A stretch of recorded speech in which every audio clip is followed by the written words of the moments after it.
Shalom teman-teman, pasti Anda tahu bahwa di dunia ini tempat perjuangan. Ada orang yang berhasil, ada yang gagal.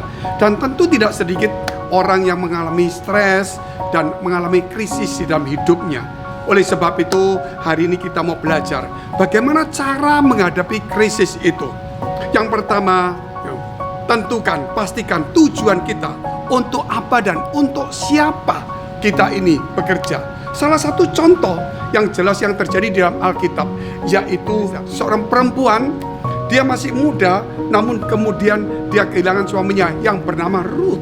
Dia masih muda kehilangan suaminya, meninggal. Apa yang terjadi? Ruth suatu saat ditawarin oleh mertuanya untuk kembali ke bangsanya. Akhirnya Ruth tahu untuk siapa dan untuk apa dia hidup. Maka dia berkata kepada mertuanya Naomi, "Kemana engkau pergi? Ke sana aku pergi. Bangsamu adalah bangsaku, Allahmu adalah Allahku." Jelas dia tahu untuk siapa dan untuk apa dia hidup. Maka Ruth kemudian pergi dengan Naomi, pergi ke Bethlehem, dan kemudian Tuhan mengubah nasib Ruth, dan dia kemudian menikah dengan Boaz dan menghasilkan keturunan. Padahal Ruth adalah orang yang kita tahu bahwa bukan orang dari Israel. Namun Tuhan memilih Ruth untuk melahirkan Daud, dan kemudian turun-temurun Yesuslah dari situ. Jadi saudara, untuk siapa dan untuk apa? Yaitu untuk Tuhan Allahmu dan untuk keluargamu. Ikutin semua. Nah, poin yang kedua, saudara, jelas berpeganglah pada firman Tuhan, yaitu supaya kita menjadi orang yang beriman, orang yang percaya, yang mengubah hidup kita. Kalau kita tidak mengubah hidup kita, maka kita akan diubah oleh keadaan dunia, sehingga stres, krisis itu akan membuat kita menjadi jatuh.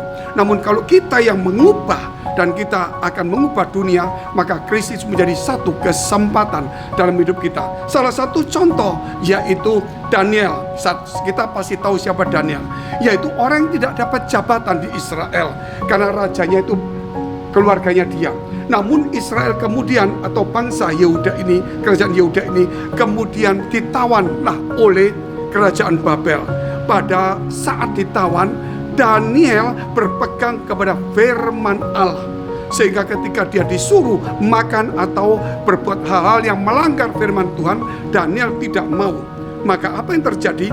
Daniel berpegang apa yang kata Tuhan. Maka Daniel menjadi orang nomor 2 di kerajaan Babel, menjadi perdana menteri.